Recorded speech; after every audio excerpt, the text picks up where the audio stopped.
అంటే నాకు గెలిపరాదని నేర్చుకోలేదు, నేర్చుకో ఇక మాతో గుర్తకొద్దు అంటారు. కాకపోతే లాస్ట్ ఇయర్కి ఈ టైంకి చాలా డిఫరెంట్ వచ్చింది, కొద్దిగా అయితే ఎత్తున్నా కానీ నేను పోను. వీళ్ళు వద్దలు పోరు నేర్చుకో, నారడికి వేసుకోవచ్చు, ఎవరైనా నిలబెట్టింది వేసుకోవచ్చు అని అంటారు. కానీ మనం చేసే పని చేయాలి, చేయడానికి పని చేయకూడదు కదా. ఇక ఇవన్నీ ఉంటాయి పీకులు. బురద పొలాలకు పీక్కున్నాడు గ్రేట్ అనేది మా అమ్మ అయితే చిన్నప్పుడు.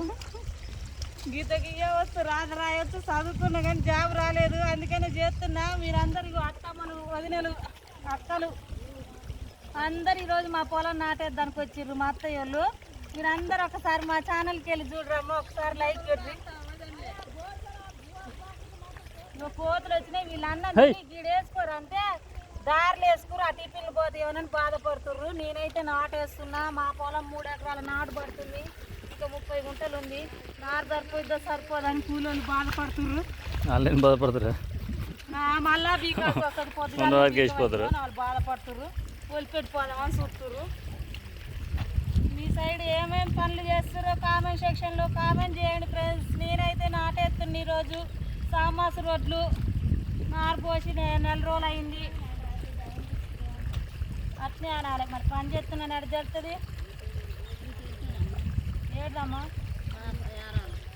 ఏమో చెప్పాడు.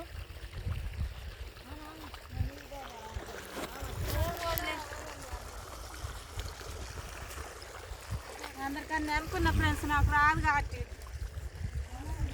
అటు మళ్ళీ చూస్తే నేనే ముందున్నా, మళ్ళీ చూస్తే నేను అనుకున్నా. మొత్తానికైతే నాటేయడం వస్తుంది కానీ పోను. మా నారు బాగాలేదని పొద్దున్న నుంచి గులుతురు, బుడ్డ ఉంది. మీరు చూస్తే నేను పిల్లమ్మలు ముద్దుగురు, మీ పిల్లగాళ్ళు ముద్దుగురు అని ఒక అత్తమ్మ అవుతుంది, ఒక వంగిన అత్తమ్మ. నారేం నమ్మిక చేసిరంటే మన చేతులు ఏముంది ఫ్రెండ్స్. అన్ని రోజులు వర్షం రాలేదు, నారు పోసిన రోజు నుంచి ముసురు పెట్టింది. ఓ చెరువు నింపింది కాదు, ఒక కొంట నింపింది కాదు. వర్షం వచ్చి నారు నాగం చేసింది. చెరువు నుంచి చేపలు వస్తాయని చూస్తే చేపలు రావట్లేదు, ఏం రావట్లేదు. అది నా సెల్లు పెట్టిన చూడు.